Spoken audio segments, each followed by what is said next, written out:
dhaqanka say isku tihiin xoolaha iyo dhaqanka wallahi isku fiican isku mixin kulli dad badan waa dhaama adiga iyo malinay Soomaha waa wanaagsan tahay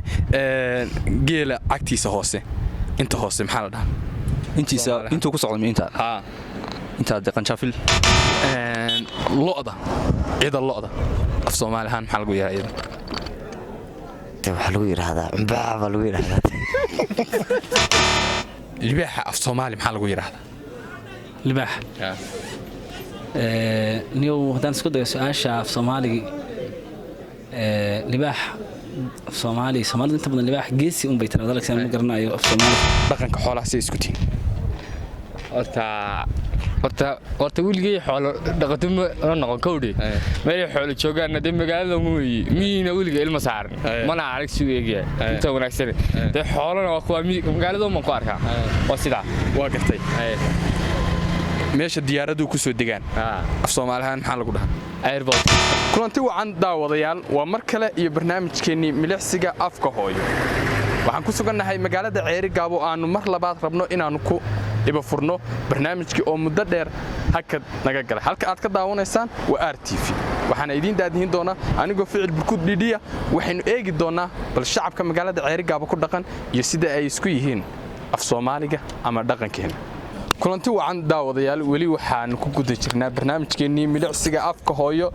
waxaa garabkayga bidix taagan mid kamid ah dhalinyarada magaalada Ceeri Gaabo aan rabnaa iyagana inaan su'aal weydiino su'aal af Soomaaliyan ku weydiinayna su'aasha teeda oo kale ma garanaysan inaad dadka ku daawanaya iyagana u faa'iideysido maxay tahay iyaguna hadhow kaaga soo jawaabaan baa loo baahan yahay su'aashan ku weydiinaya waxa weeye tawaawac af Soomaali maxay tahay tawaawac waxa weeye tawaawac haddaan kelmadda ka jawaabo waxa weeye tawaawac waxa weeye af Soomaali waxay noqonaysaa tawaawac alacal waa gartay dadka ku daawanaya iyaga su'aal weydiis taas oo kale su'aal taas oo kale garanuugta lab waxa loo yaqaano af Soomaali ahaan waxa lagu dhaho dhaqanka say isku tihiin xoolaha iyo dhaqanka wallahi isku fiican isku mixin kulli dad badan waa dhaama adiga iyo malinay Soomaha waa wanaagsan tahay geela cagtiisa hoose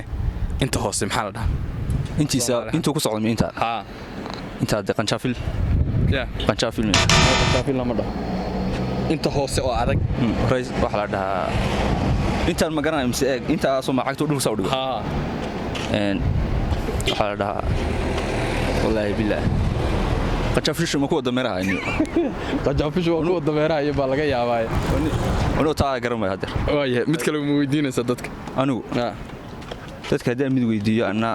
mise adiga baan ku weydiiyay mise dadka weydiiyo waa caadi waa dhamaatay waa ku wada faa'iideysanayna haya waxaan weydiinayaa waxa sheegtaan ereyga waxaan weydiinayaa ereyga tawaawi waay libaaxa af Soomaali maxaa lagu yiraahdaa libaax niyo hadaan isku dayo su'aasha af Soomaali libaax af Soomaali Soomaalidu inta badan libaax geesi un bay tiraahdaa laakiin ma garanayo af Soomaali kale marka su'aashaas oo ku adkaatay waa ka bedelayna waayahay hasha laba nirgood nuugaan maxaa af Soomaali lagu dhahaa sidig baa la yiraahdaa waayahay waad garatay su'aashaas su'aal la mid ah bulshada u faa'iiday af Soomaali su'aash waxaan doonayaa la sheego tuurin waxa lagu yiraahdo Soomaali tuurin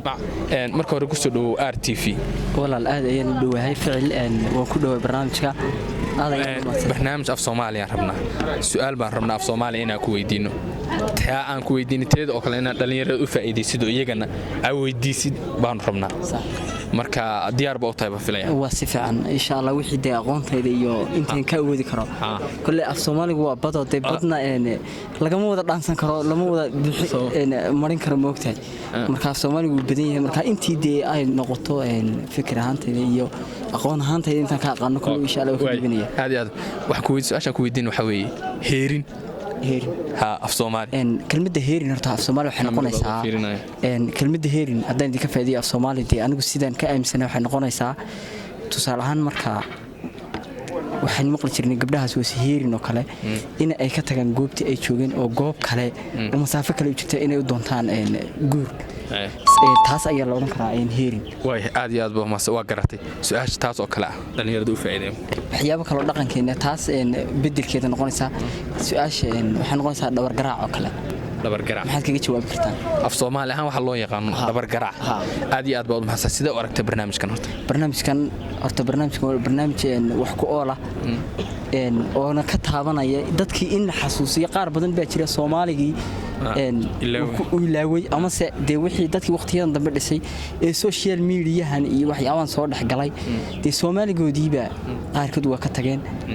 waxaad arkaysaa hadda tusaale ahaan dhow haddaan kuu soo qaato dadkeena aqoonyahanka ah